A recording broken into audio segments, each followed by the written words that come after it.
نستعين اهدنا الصراط المستقيم صراط الذين أنعمت عليهم غير المغضوب عليهم ولا الضالين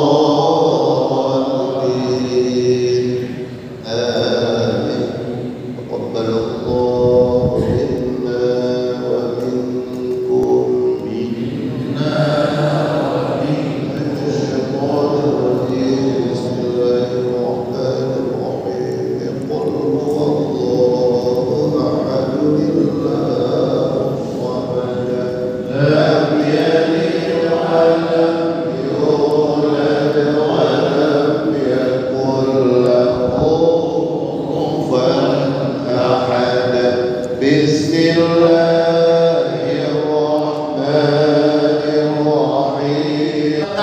Tak selamat iman, dikhawatirkan bahaya kiamat, ke surga tak boleh.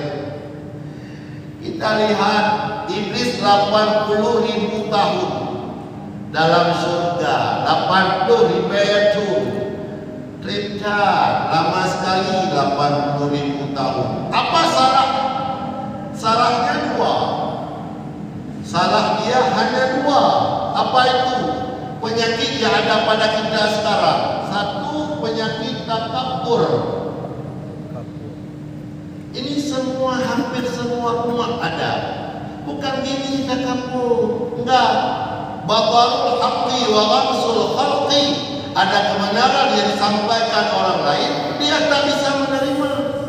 Kita pulang ke rumah bilang sama istri kita, "Dek, kita besok-besok pergi ke masjid ngaji." Allah, itu takabur.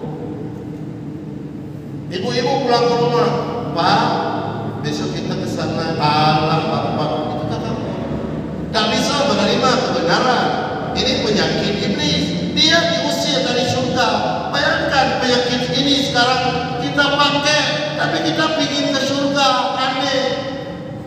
Yang di dalam sudah diusir, kita di luar minta masuk.